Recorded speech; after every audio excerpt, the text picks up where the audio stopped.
E aí, pessoal, tudo bom? Bom, vamos lá. Quero estar conversando com vocês a respeito de uma informação que está passando aí pelas redes sociais, inclusive o site Migalhas, né, apresenta isso e a gente tem que enaltecer o trabalho deles, que eles estão sempre apresentando informações polêmicas, perigosas referente, né, ao Poder Judiciário. Quando eu falo perigosa, que são decisões que eles querem tomar que afeta todos nós. Foi no julgamento, no dia 29 de 6 de 2023, no STF, na ADPF 779, que trata lá da questão da legítima defesa da honra lá no Tribunal do Júri, nos crimes de feminicídio, por aí vai. Ok? O ministro Dias Toffoli, ele inicia a sua fala em que, mais ou menos, ele fala isso aqui, tá? Ele é uma pessoa, e ele colocou isso expressamente, favorável à extinção do Tribunal do Júri, da instituição do Tribunal do Júri. Fala lá ele, extinção do júri por instituir o machismo dentro do Poder Judiciário. Critica os recursos previstos no Instituto. Não entende ser um Instituto Tribunal do Júri causa pétrea. A demora nos julgamentos em razão dos instrumentos processuais são do século XVIII e XIX. Então vamos por parte aqui. Deixa eu logo me manifestar. Primeiro, sou totalmente favorável à instituição do júri. Estudo a instituição, atuo e digo sem nenhum medo. É a única instituição que eu ainda confio nesse país. A única. E por quê? Porque é uma instituição que é composta pelo povo, ela está isenta de interesses, ela está isenta de discriminação, ela está isenta de arbitrariedade, ela está isenta de autoritarismo, de soberba. Então, isso tudo a gente encontra dentro do Poder Judiciário. Existe falha no julgamento? Existe tanto no Tribunal de Júri quanto na própria Justiça. Tanto é verdade que nós temos uma enxurrada de recursos sendo julgados lá no STJ e no STF, e isso não pode ser imputado à defesa como eles sempre ficam falando, mas sim em razão do problema que nós estamos tendo na primeira e segunda instância com sentenças, decisões completamente absurdas e faz com que as defesas, dentro do seu mistério, da sua grandeza de atuação, precisa recorrer e utiliza dos institutos que a lei permite para fazer isso, porque o que não pode é deixar a injustiça imperar. E lembrando ainda que se os recursos existem, eles existem tanto referente ao Tribunal do Júri quanto aos crimes que são julgados que não são de competência do Tribunal do Júri, tal como os crimes de roubo, estupro, furto, por aí vai. Aqueles que são julgados por juiz singular. E o que fundamenta a possibilidade de utilização do recurso é a falibilidade humana. Ok? Princípio da falibilidade humana. Então, o Poder Judiciário, né, nesse argumento, não pode nem pensar em trazer isso, porque se pensar chega a ser, né, vergonhoso. Mas eu sou a favor efetivamente do Tribunal de Júri porque existe uma igualdade a ser, e efetivamente no momento do julgamento pelos jurados que julgam o seu concidadão, o seu par, diferentemente do que acontece no Poder Judiciário. E não venham dizer que isso não é verdade, porque é verdade que eu atuo lá. E tanto no júri quanto diante do juiz singular. No plenário do Tribunal do Júri, isso acontece direto. A gente vê aí nos crimes de grande proporção de mídia, o réu, ele vai lá, se apresenta de terno, gravata, cheirosinho, bem arrumado, por aí vai, estando preso. E é um direito do réu. aos pobres, e a justiça dá tratamento diferente para quem tem um poder aquisitivo melhor e para quem não tem, esses pobres a gente vai lá assistir os julgamentos, ou quando a gente está atuando, quando a gente vai assistir, eu canso de ver o sujeito lá com aquela camisa de grife escrito SEAP aqui no Rio de Janeiro, de chinelo e uma bermuda. Fica lá no fórum o dia inteiro sem comer. Ele já entra estigmatizado com aquela roupa de presídio, que tem o mesmo efeito do que ele está algemado. E a gente, e eu digo isso porque tem caso concreto meu que eu estou fazendo isso, que eu requeri ao juiz, que nem precisava mais requerir, que ele utilizasse, no dia do julgamento plenário do júri, uma roupa digna, diferente daquela utilizada do presídio, em que ele, num primeiro momento, ele lava as mãos e fala que quem tem que decidir isso é o diretor do presídio. O tratamento da justiça é esse, é desigual. Quem tem que decidir isso é ele, não é o diretor. Ou uma roupa provavelmente vai trazer ou vai levar algum perigo, né, para todos que estão envolvidos ali. Pelo contrário, vai tentar ao menos manter a dignidade de uma pessoa que está sendo julgada. Então, se dá tratamento, o juiz de direito dá tratamento diferente às partes que ali estão sentadas. Isso é fato, ok? Quem quiser ficar sendo iludido, que seja. Quando ele fala que o júri, né, ele instituiu o machismo dentro do Poder Judiciário, realmente chega a ser bizarro o fundamento, porque o machismo ele já existe há muito tempo. Não é a instituição júri do Tribunal de Júri que vai levar o machismo para dentro do Poder Judiciário. Quem leva o machismo para dentro do Poder Judiciário e para dentro de qualquer local é a sociedade. O homem, por exemplo. E a vítima é a mulher. Que muitas também acabam sendo machistas. Não vou entrar nesse mérito. Mas não é a instituição do júri. Quem leva é a sociedade, ok? Então, também isso é um argumento extremamente frágil. Quando ele faz uma crítica aos recursos previstos no Instituto, ou seja, tudo que é elaborado, tudo que é realizado no plenário ou na primeira fase do procedimento do Tribunal do Júri, é realizado no procedimento comum ordinário. Então não tem nada de diferença aqui. A diferença é que a única coisa que faz a diferença aqui é que na segunda fase, quando o sujeito é pronunciado e levado a júri, quem decide se o cara deve ser condenado ou culpado são os jurados. Mas o procedimento é o mesmo. Tudo que foi realizado na primeira fase, sendo o sujeito pronunciado, será realizado lá no plenário do Tribunal do Júri. Então esse argumento aqui, gente, é algo assim insano para se trazer a público diante de um tribunal e ainda tentar retirar uma instituição que é a cláusula pétrea que ele diz que não é, que daqui a pouco a gente vai falar.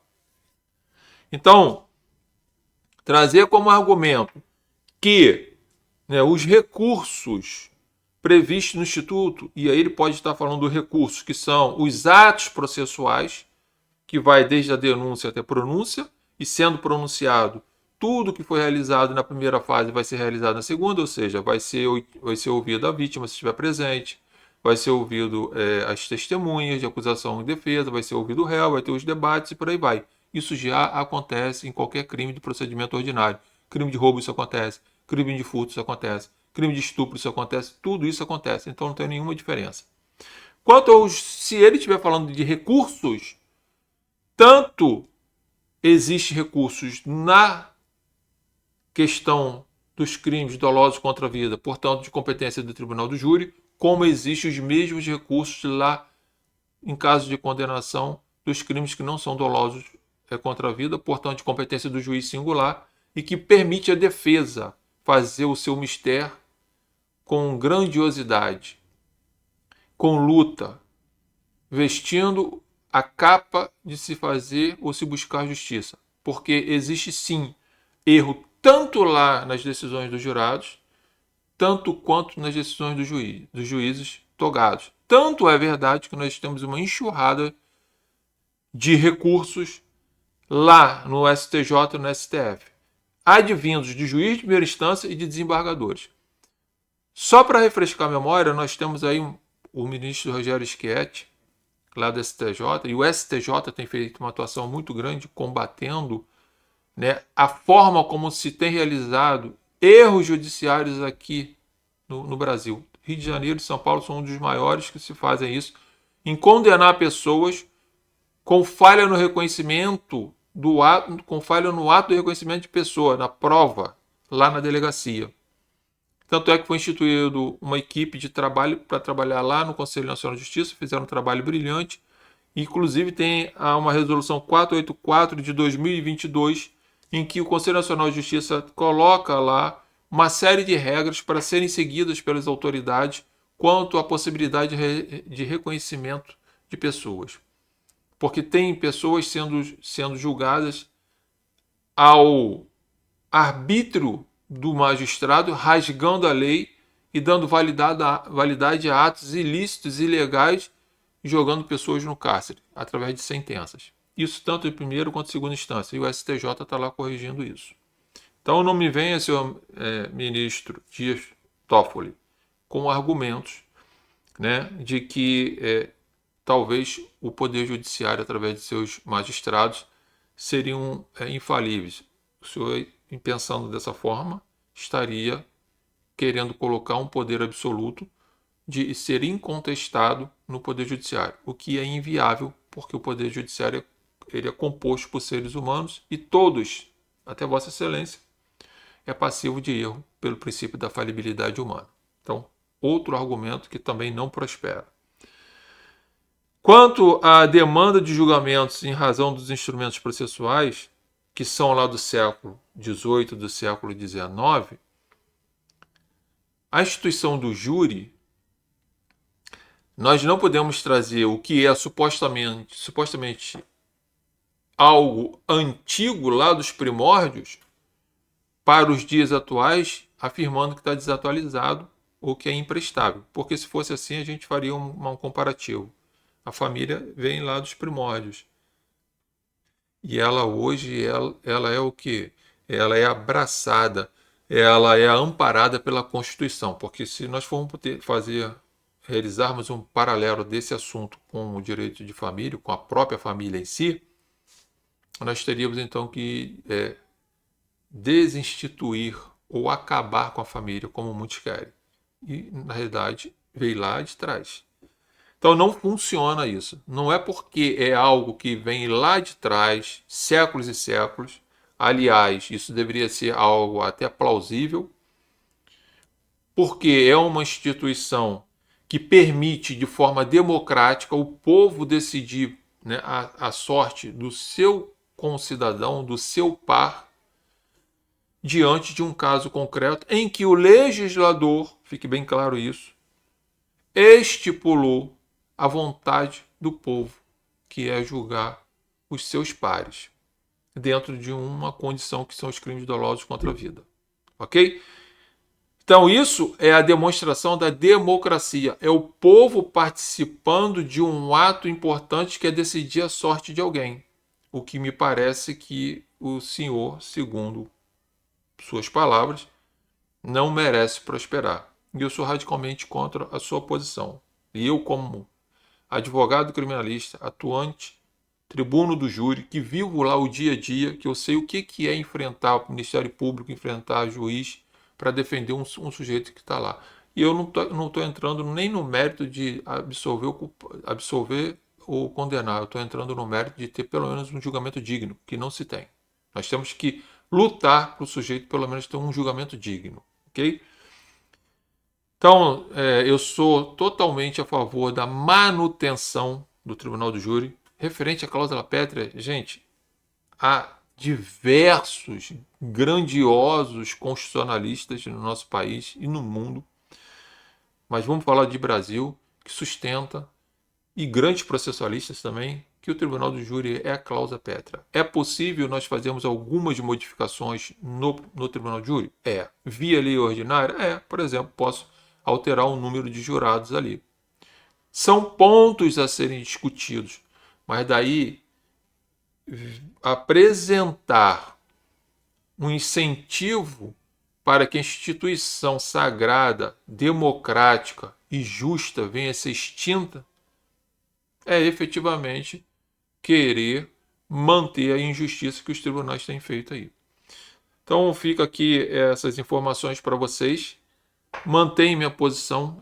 O meu livro eu escrevo isso, está lá, que é a única instituição que eu ainda confio nesse país é a instituição do Tribunal de Júri, porque o Tribunal do Júri é composto por pessoas do povo e essas pessoas julgam, né, de acordo com o seu sentimento e que é o que a lei quer que seja feito e não com vícios de prepotência, arrogância, de achismo, de autoritarismo, de não analisar aquilo que é para ser analisado de forma concreta, de desrespeito ao ordenamento jurídico, como se faz com condenações, desrespeitando o artigo 226 do Código de Processo Penal, jogando várias pessoas lá no cárcere como hoje estão, esperando alguém ou o processo chegar às mãos de um ministro para que ele possa se debruçar ali e analisar, porque a gente já se debruçou, a gente se debruça, a gente lê, relê, faz requerimentos, mais requerimentos, e o processo às vezes não anda.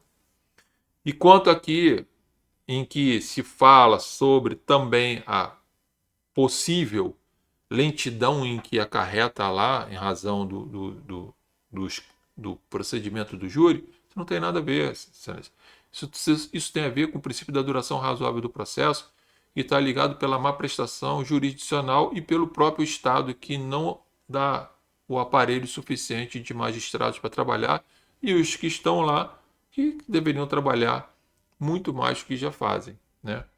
Não é um caso isolado de se marcar audiência lá no tribunal para 9, 10, 11 horas da manhã, 1 hora da tarde, o juiz chega a 3, 4 horas. Eu vejo isso direto, ok? Então, nós que atuamos e que vivemos o dia a dia, que estamos ali defendendo o sujeito, sabemos que efetivamente quem é a instituição do Tribunal do Júri.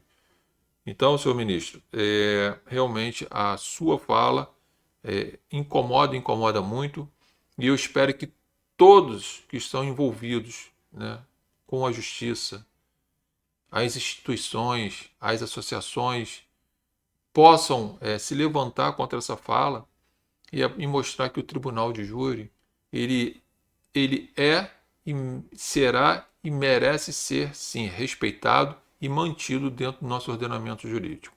Por tudo que eu falei e muito mais. Fica aí o desabafo. Grande abraço para todos.